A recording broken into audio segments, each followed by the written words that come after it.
Assalamualaikum warahmatullahi wabarakatuh. Baiklah rekan-rekan, pada video kali ini saya akan membahas studi kasus terkait dengan dual simplex dan analisis sensitivitas. Baiklah, langsung saja ke soal pertama, yaitu terkait dengan dual simplex.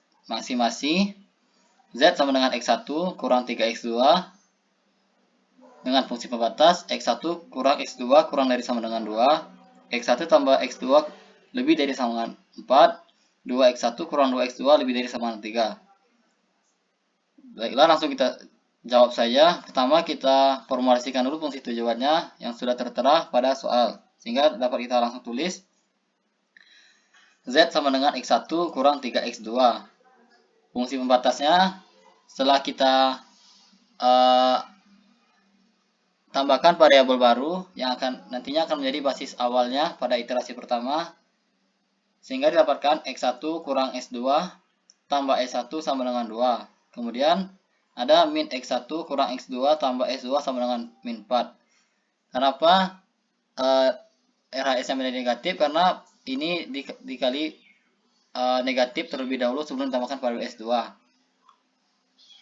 Agar variabel barunya nanti akan positif dan dapat menjadi basis awal pada iterasi 1. Begitu juga dengan formulasi ketiga yang dapat dilihat.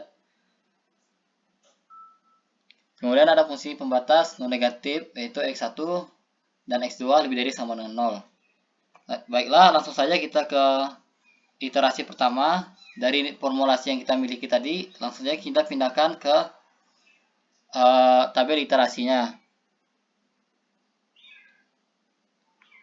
Mungkin ada yang sedikit agak membingungkan, yaitu nilai Z-nya ini kenapa min 1 dan X1, min 1 dan 3 berkebalikan dengan fungsi tujuannya.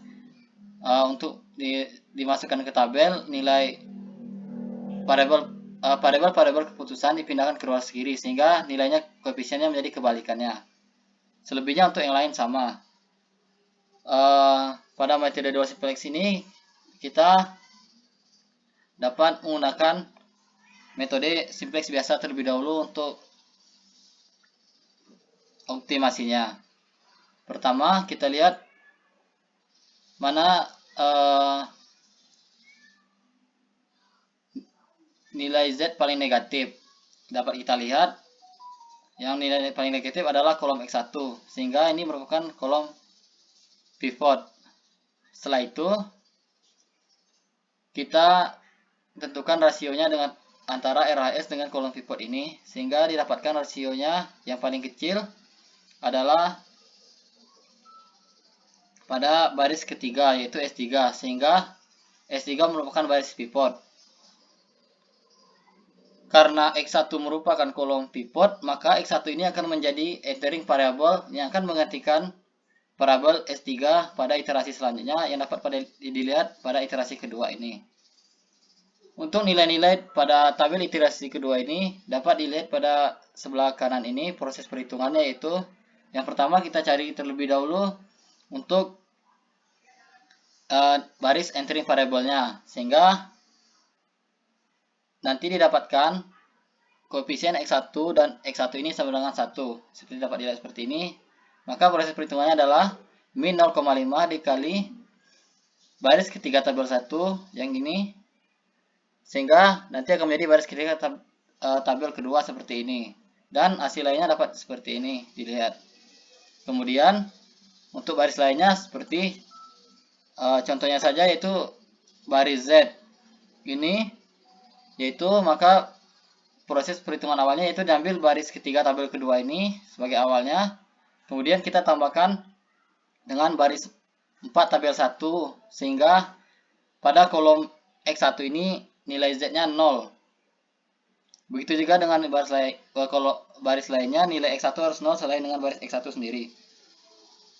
Untuk proses perhitungan dapat dilihat dengan jelas pada keterangan ini, dimana B3 T2 itu berarti maksudnya baris 3 tabel 2 ditambah baris pertama dari tabel 1, sehingga akan menjadi baris pertama tabel kedua.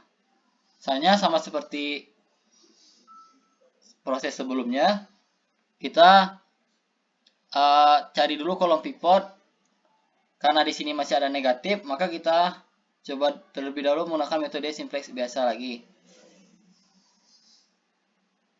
Sehingga kolom pivot kita adalah S3, ada kolom S3, dan kita tentukan rasionya, didapatkan rasio terkecil adalah antara RAS dan S1.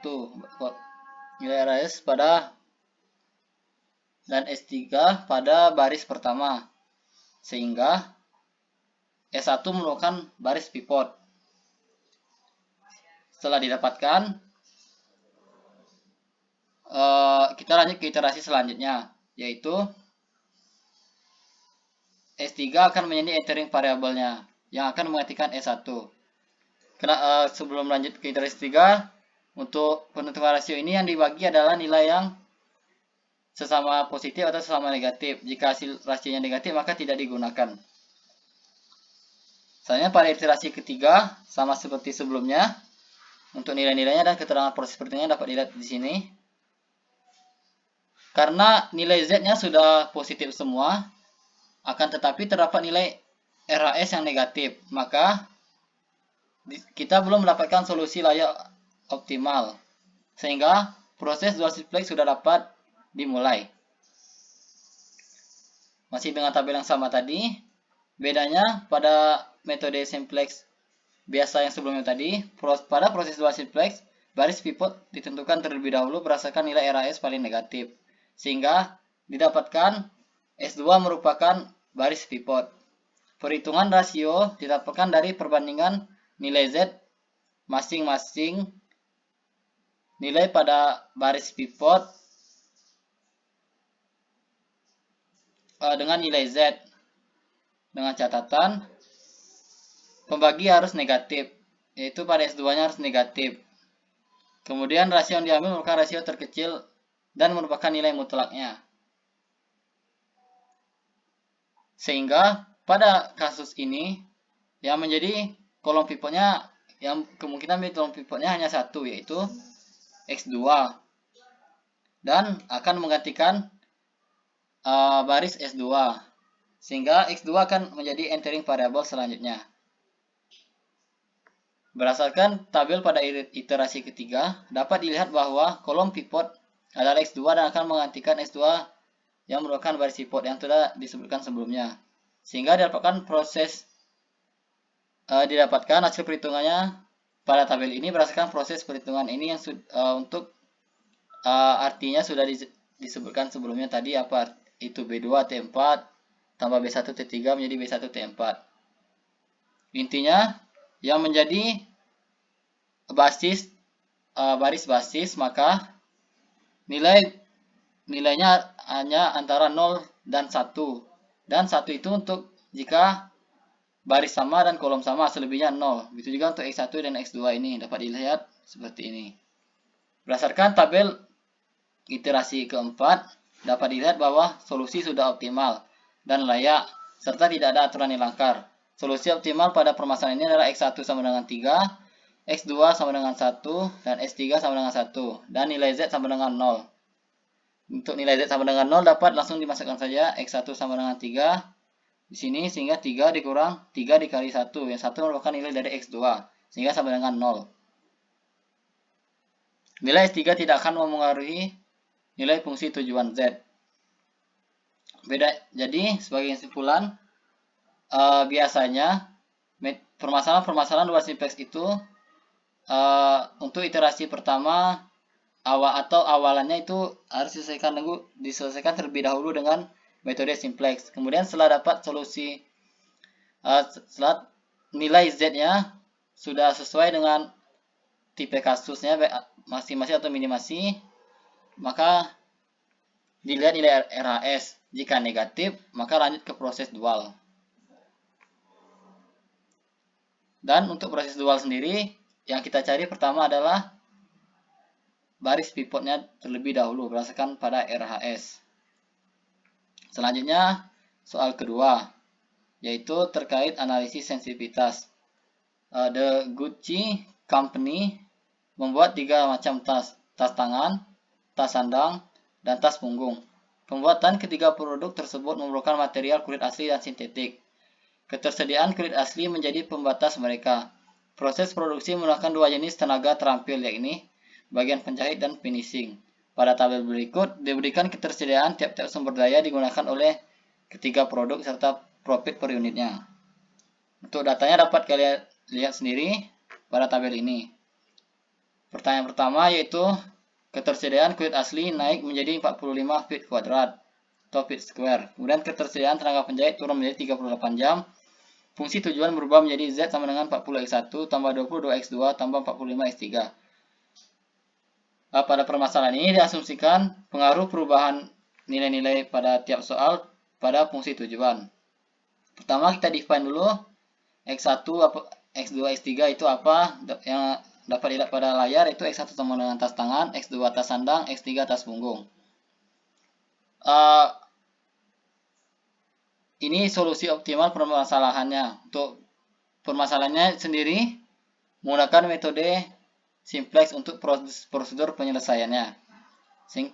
Baiklah, dapat dilihat ini solusi optimal. Langsung saja kita ke soal pertama. Ketersediaan kulit asli naik menjadi 45 feet square. Untuk melihat pengaruh perubahan nilai RAS, maka kita harus melihat terlebih dahulu shadow price dari contrast yang kita ubah. Kulit asli merupakan fungsi pembatas pertama pada permasalahan ini, sehingga shadow price-nya sama dengan 14,5 yang mana dapat dilihat pada solusi dual. Di sini. Ini solusi dual. Berdasarkan nilai shadow price tersebut dapat disimpulkan bahwa setiap penambahan 1 feet square kulit asli maka akan meningkatkan nilai fungsi tujuan Z sebesar 14,5. Begitu juga sebaliknya. Perubahan dalam ketersediaan kulit asli atau delta-nya yaitu 45 kurang 2, 3 feet square. Sehingga naik 3. Maka pengaruh terhadap nilai fungsi tujuan yaitu 14,5 dikali 3 sama dengan 43,5. Jadi nilai Z barunya sama dengan 676,5 ditambah 43,5 sama dengan 720. Kemudian ketersediaan tenaga penjahit turun jadi 38 jam. Oleh karena shadow price untuk fungsi pembatas penjahit sama dengan 0 yang juga dapat dilihat pada solusi dual ini pada baris Z kolom S2, maka perubahan pada fungsi pembatas ini baik penambahan maupun pengurangan tidak akan memengaruhi fungsi tujuan selagi masih dalam batas allowable decrease dan allowable increase. Selanjutnya, fungsi tujuan menjadi Z sama dengan 40x1 tambah 22x2 ditambah 45x3. Pada soal dapat dilihat bahwa harga jual produk yang diubah adalah tas tangan pada koefisien X1 ini. Jika dilihat pada tabel solusi optimal, maka X1 merupakan variabel non-basis. Dapat dilihat X1 merupakan variabel non-basis. Oleh karena itu, nilai fungsi tujuan pada solusi optimal saat ini tidak berubah, karena X1 adalah variabel non-basis dan bernilai 0 dalam solusi optimal ini.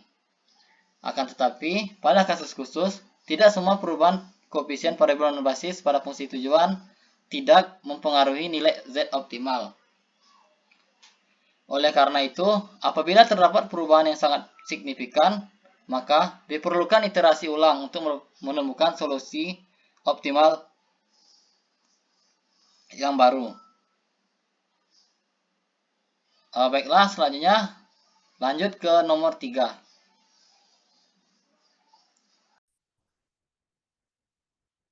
Baik, untuk soal ketiga, selesaikanlah persoalan transportasi di bawah ini sehingga total ongkosnya minimum.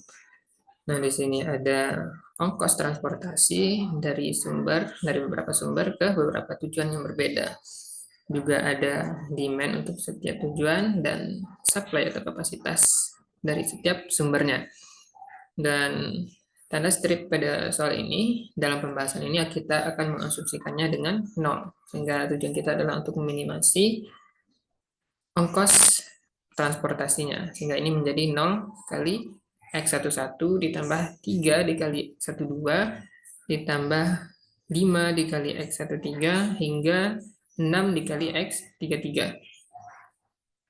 Nah, tabel dari soal ini dapat kita konversi menjadi tabel yang tampak seperti pada layar. Tabel ini biasa digunakan untuk menyelesaikan permasalahan transportasi.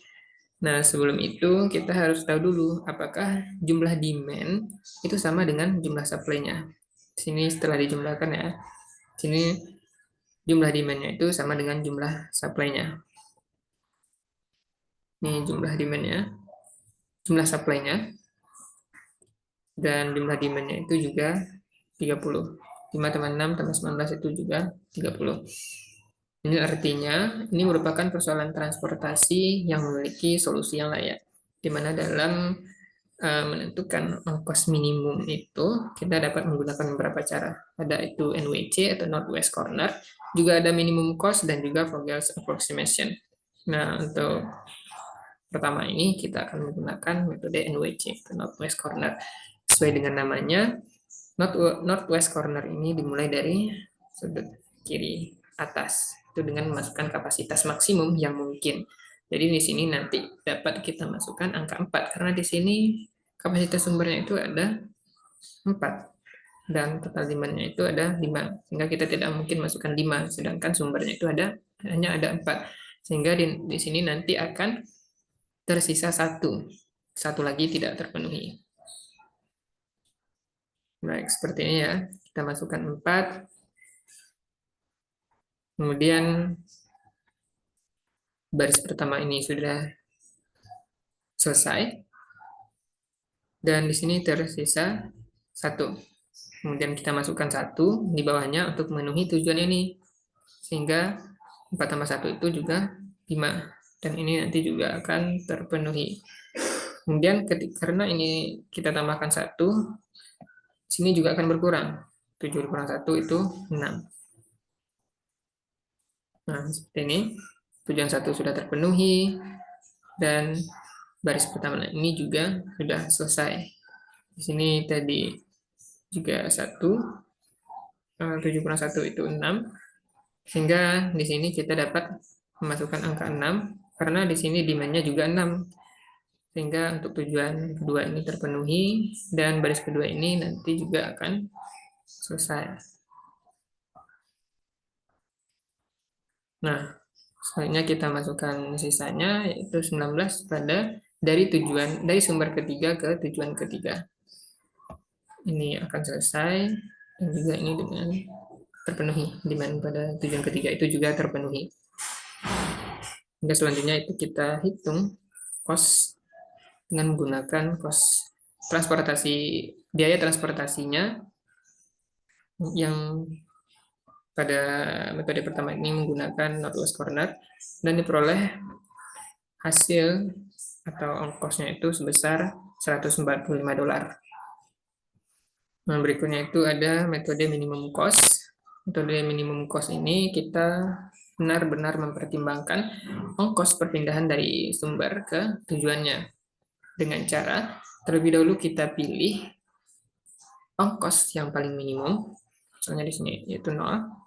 Kemudian kita masukkan kapasitas maksimum yang mungkin. Nah, seperti ini. Di sini kan tadi ongkos paling minimumnya itu besar 0. Kemudian kapasitas maksimum yang mungkin kita masukkan itu 4. Hingga barisnya selesai. Dan di sini demand-nya belum sepenuhnya terpenuhi. Yaitu di sini demand-nya ada 5. Sedangkan yang baru kita kirimkan itu sebanyak 4. Jadi sisanya 1.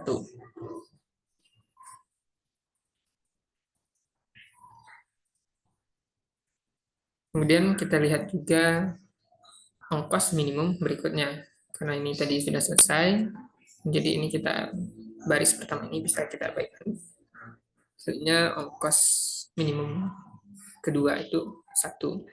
Di sini kita masukkan 1, itu dengan mengirimkan 1, kuantitasnya sebanyak 1 dari sumber 3 ke tujuan 1. Sehingga demand pada tujuan 1 ini juga akan terpenuhi. Begitu seterusnya. Di sini selanjutnya ongkos minimumnya itu 4, dan kita masukkan kapasitasnya sebesar 6 kuantitasnya. Sini juga akan terpenuhi. Sini nanti akan tersisa 1. Nah, ini sudah selesai. Tujuan pertama terpenuhi, tujuan kedua terpenuhi.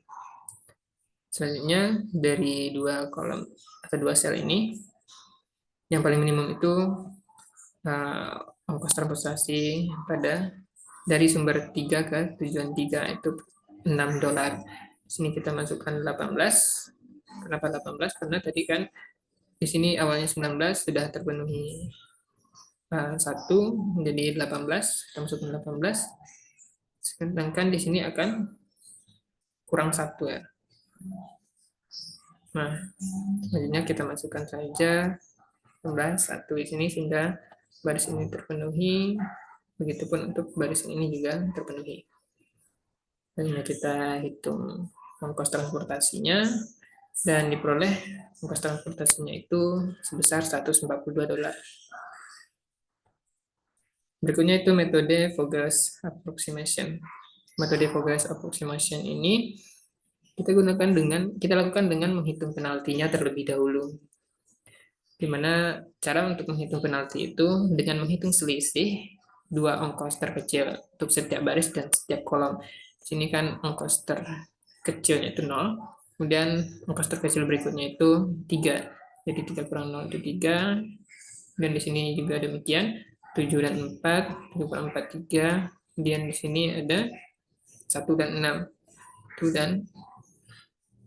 dan 6, 6 kurang 1 itu 5. Begitupun untuk setiap kolomnya. Setelah itu akan kita tentukan penalti yang paling besar. Kemudian pada di sini terpilih pada baris ketiga, penalti terbesar itu sebesar 5. Nah, di sini pada baris ketiga ini akan kita tentukan ongkos minimumnya, yaitu 1 di sini, dan kita masukkan kapasitas maksimum yang mungkin. Nah, di sini kita bisa masukkan 5 sehingga tujuan pertama itu dapat langsung terpenuhi. Karena ini di sini 5, tujuan 1 terpenuhi, dan supply itu dari sumbernya ini akan berkurang. Awalnya 19 menjadi 14.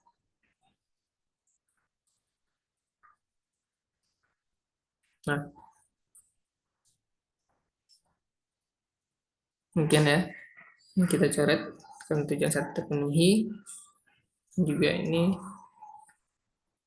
kurang menjadi 14. Berikutnya kita tentukan penaltinya lagi. Karena di sini sudah selesai ya tadi. Kita tentukan penaltinya lagi.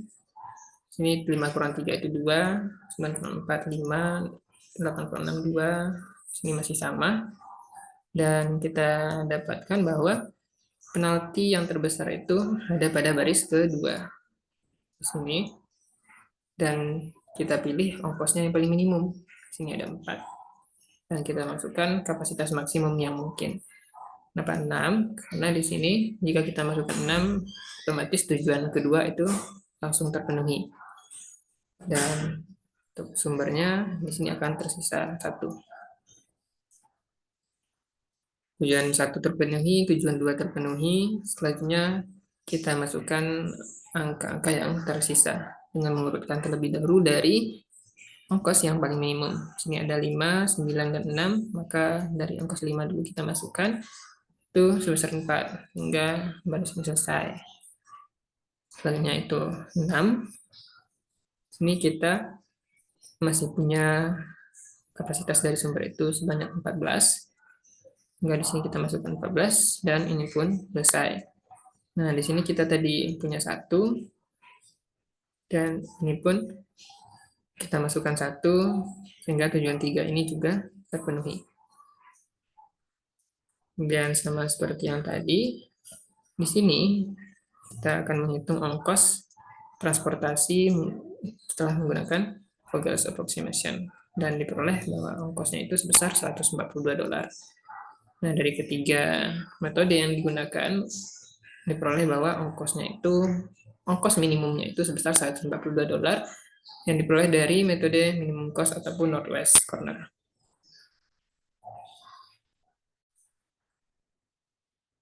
Selanjutnya soal nomor 4. PT XYZ, sebuah perusahaan manufaktur menengah, ingin melakukan relayout pabrik mereka dengan adanya sejumlah permintaan produk baru. Untuk meminimalkan total frekuensi perpindahan barang karena terbatasnya alat material handling, mereka mencari data frekuensi perpindahan yang diperlukan. Nah, tabel di bawah ini diberikan frekuensi perpindahan barang dari work center yang lama ke work center yang baru. Dengan menggunakan data tersebut, tentukanlah penugasan yang akan memberikan total frekuensi perpindahan minimum untuk PT XYZ. Jadi di sini kita akan melakukan penugasan untuk masing-masing dari satu work center lama tepat ke satu work center baru. Nah, langkah pertama itu dengan mengurangi angka pada setiap baris dengan angka terkecil setiap barisnya. Misalkan pada baris pertama ini angka terkecilnya itu 2, jadi setiap angka pada baris pertama itu akan kita kurangi dengan 2. Jadi di sini 10 kurang 2 itu 8, 2 kurang 2 itu 0, 4 kurang 2, 2, 3 kurang 1 kurang 2 itu 1. Itu pun untuk baris kedua, mana pada baris kedua itu angka terkecilnya itu 1. Jadi 7 dikurang 1 itu 6, 1 dikurang 1 itu 0, 9 kurang 1 itu 8, 5 kurang 1 itu 4. Begitu seterusnya untuk baris ketiga dan baris keempat. Kemudian hal yang sama juga kita lakukan pada kolomnya. Itu dengan mengurangi angka pada setiap kolom dengan angka terkecil di setiap kolomnya. Misalkan pada kolom pertama atau kolom A itu angka terkecilnya itu 0. Maka setiap angka pada kolom pertama itu kita kurangi dengan 0. 8 kurang 0 itu 8, 6 kurang 0 itu 6, 0 kurang 0 itu 0, dan 11 kurang 0 itu 11. Begitu seterusnya untuk kolom berikutnya. Nah, kemudian kita akan melakukan assign dari work center lama ke work center yang baru. Caranya, kita akan melihat terlebih dahulu kolom atau baris yang memiliki satu saja angka 0. Nah, di sini ada pada baris ketiga. Jadi baris ketiga dan perpotongannya itu baris ketiga, kolom A itu kita tandai. Baris ketiga, kolom A itu ditandai. Ini ya tampilannya. Begitu seterusnya. Selanjutnya kita bisa pilih kolom C karena memiliki satu angka 0 saja. Jadi yang kita tandai itu 4C.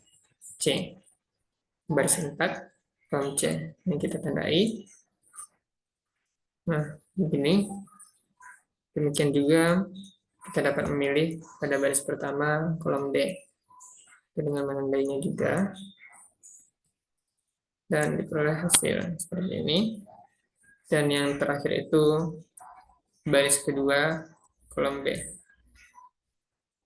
Nah, jadi karena semuanya telah dilakukan penugasan setiap work center lama ke setiap work center baru, maka kita dapat melakukan rekapitulasi terhadap penugasan ini. Di sini terlihat bahwa dari work center lama pertama menuju work center baru di D, itu 1D, kemudian 2B, 3A, kemudian 4C. Nah, angka dari frekuensi perpindahan ini kita peroleh dari tabel awal yang diberikan oleh soal. Misalkan di sini 1D, 2B, 1D itu 3, 2B itu 1, 3A 0, dan 4C itu 0. Dan diperoleh total dari frekuensi perpindahan itu sebanyak 4.